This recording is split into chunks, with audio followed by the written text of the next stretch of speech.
How's it going, everyone? It's Sean here and I'm back again today with another sneaker review. So in today's video, I'll be reviewing the Nike Cortez Basic Nylon Premium in the Compton colorway. First off, just want to give a quick thank you to the team over at Nike Toronto who sent this over to me my way a couple days ago. So this was a complete surprise, and ironically enough, I was actually very close to pulling the trigger and picking up a pair on Nike.ca. So big thank you once again. You guys know that it's always appreciated. These dropped worldwide on June 1st for a US retail price of only $75 and a Canadian retail price of a very modest $100. The official colorway for this shoe is black, metallic gold, and white, and these released alongside a colorway that celebrates the city of Long Beach as well. Before I go into details about this specific shoe, I want to give you guys a quick backgrounder about this Cortez model and why it's so iconic in the history of Nike. Back before Nike was even known as Nike, the company was called Blue Ribbon Sports, and they were a sportswear distribution company that was co-founded by Bill Bowerman as well as Phil Knight. So Bill Bowerman was a track and field coach, and because of that, he always had his eye on how he can improve the athlete's performance through enhancing the footwear and the equipment that's utilized by these athletes. At this time, which was in the 60s, Blue Ribbon Sports was the sole distributor in the US of Onitsuka Tiger brand footwear. So Onitsuka Tiger is probably what you know now as Asics. And at this time, they were building this relationship, and eventually Bill Bowerman had this idea of this revolutionary sneaker. So this is the sneaker that we now know as the Nike Cortez model. But at the time, this was being manufactured under the Onitsuka Tiger brand. Eventually, that relationship soured, and then Blue Ribbon Sports became known as Nike. One fun fact is that the original name for the Cortez was actually the Aztec, but at that time, coincidentally, Adidas had released their own sneaker called the Azteca Gold. So they got into a legal battle, and then eventually Adidas won, so Nike changed the name to the Cortez. So there was a whole bunch of legal back and forth between Onitsuka Tiger and Nike regarding who owned the rights to the Cortez model. Eventually the courts decided that both of these companies could continue manufacturing the same shoe, but then Nike would retain the rights to the Cortez name. So Onitsuka Tiger's version was known as the Corsair, and then we have the Cortez for Nike. The Nike Cortez was officially debuted during the 1972 Munich Olympics, and the rest is history as this Cortez model exploded onto the scene and became extremely popular.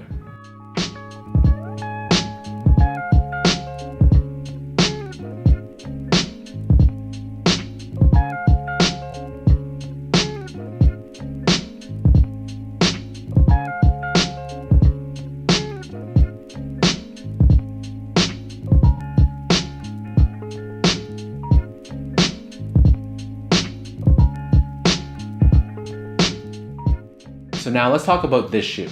So first I want to give you guys a quick look at the box. So because this was a gift from Nike Toronto, this did not come in the standard white, blue, and red packaging, but instead the packaging looks like this. So as you can see, this is a black Nike Cortez box with the Cortez written on the top.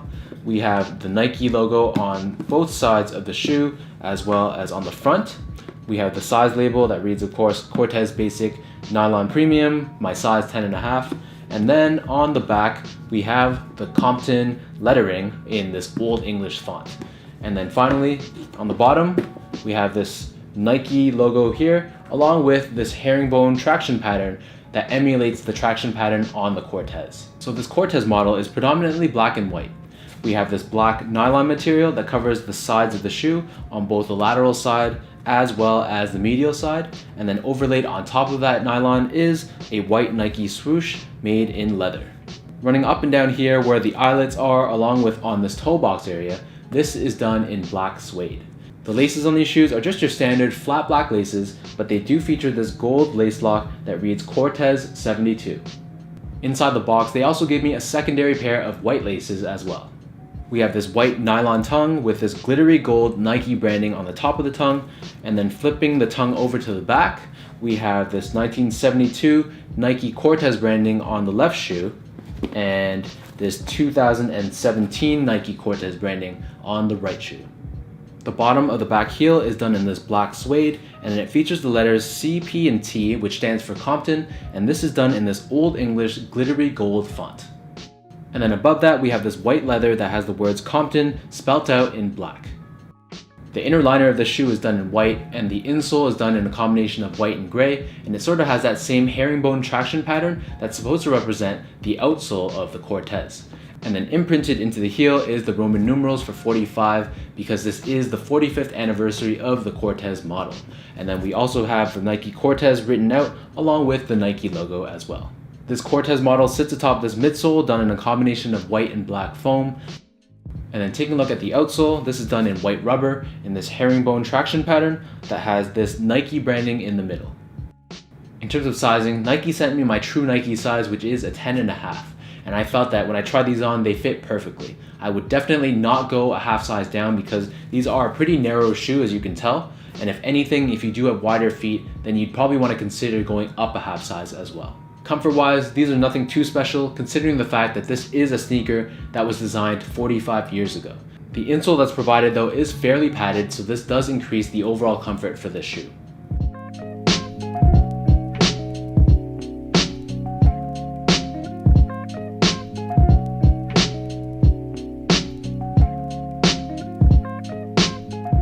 So now I'll give you guys a look at how these Compton Cortezes look on feet.